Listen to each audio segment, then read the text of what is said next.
දේවතා බලි. කුමක්ද දේවතා බලි? දෙවියන්ට පින් දෙනවා.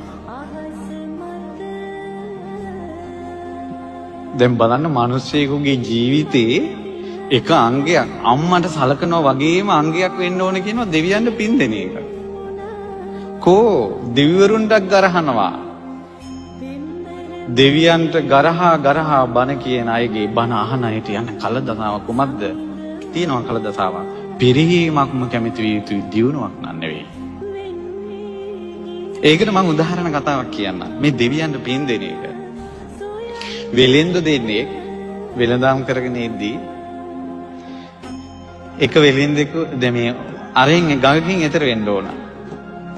එතකොට ඒ ගඟේ පාරුව මේ පැත්තට එන අතරතුර අර මිනිස්සෙක් දෙන්න කෑම කාලා වෙලෙන්දු දෙන්න එක වෙලෙන්දෙක් කෑම ටිකක් කාලා මේ ගඟට දැම්ම මාළුන්ට.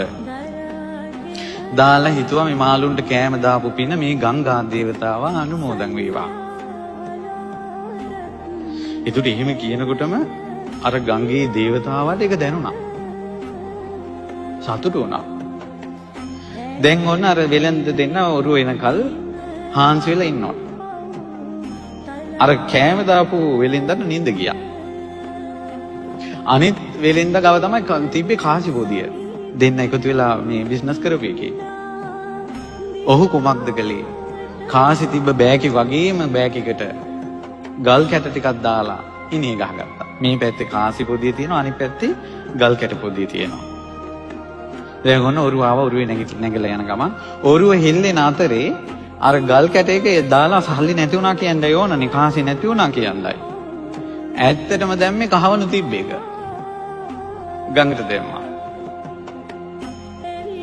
මෙන්න නැති වුණා කහවණු. අනිත් ඊට පස්සේ අර මිනිස්සෙක් මොනවා කරන්නද දෙතින්. නමුත් ওই සිද්ධි දෙයිය බලාගෙන හිටියේ ගංගා දේවතාව. ලස්සනට මාළුවෙක් කියවලා ගිල්ලෙව්ව අර පොදිය. මේ දෙවියන්ට බින් දීමේ වෙන දේවල්. ඊට පස්සේ දැන් ගිහිල්ලා ගෙදරට ඇවිල්ලා කිව්වා අනේ හරි වැඩක් වුණේ කලබලයක්. අර මනුස්සයා සතුටින් ගිහිල්ලා ලිහිනකොට ගල් කැට ටිකක්. කාට කියන්නද? මාළුවා දැලකට අහුණා. දැන් දැලට අහුවිලා මාළුවා විකුණනවා. විකුණද්දී මාළුවා සාමාන්‍යයෙන් මේ පුංචි ගාන අපි කියමු මේ අඩමස්සයි කියලා. ඉතින් මේ අර වෙලේ අර මාළුවා ඉන්නේ කිනාට කියවෙනවා මේ කහවණු 100යි අඩමස්සයි කියලා. කවුද ඒ මාළුවෙක් එහෙම ගන්නෙ? මේ බලන්න මේ දෙවියන්ගේ කාරණාව කියන්නේ ඉෂ්ට දේවතානුග්‍රහයෙන් යමක් කියවන්නත් පුළුවන්. ඒ වගේම තමයි මේ ලෝකේ අඳුරු බලවේග වලින් මිනිස්යාගේ ඇඟේ වචන වලින් කියවන්න පුළුවන් මිනිසුන්ට වචන. මේ ලෝකේ අඳුරු බලවේග වලින් මිනිස්යාගේ කටෙන් වචන කියවන්න පුළුවන්. මේ කියෙව්වේ යකට කහවණු 100යි කියලා. කවුරුත් ගන්න නැහැ. මාළුවා වීදියේ විකුණාගෙන යනකොට අර ගෙදෙට්ට ආවා. අර ගෙදෙට්ට ආපු ගමන් කිව්වා ආට කහවණුයි කියලා.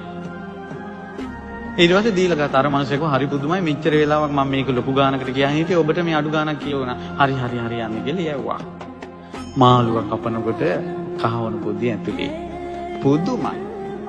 මේක කොහොමද උනේ කියලා හිතනකොට ආකාශයේ දිව්‍ය පහළ වුණා. මේක උඹ මට බෙන් දුන්න එකට තුටු පඳුරු කිව්වා. ඒත් අර මිනිස්සයා කහවණු 50ක් අර ගෙදෙට යවුවා. සත්පුරුෂයි. ඒ නිසා දරුවනි පිනක් කරලා පින් දෙන්න.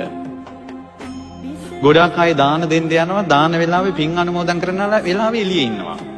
ගොඩාක් කොල්ල ගෙල්ලෝ අපි දැකලා තියෙනවා. දාන බෙදනකොට දාන බෙදන්න යන්නේ අම්මලා බෙදාගත්තා කියලා එළියට වෙලා කතා කර ඉන්නවා. මේ කොච්චර හානියක්ද කරගන්නේ දියුණුව පිණිස තියෙන දේවල් වළක්වා ගන්නයි. ඒ නිසා පිනක් කරලා ඒ පින දෙවියන්ට දෙනේවා පුරුදු වෙන්න. ඉතින් ඒක පුරුදු වෙන්න දෙවියෝ විශ්වාස කරන්න එපා.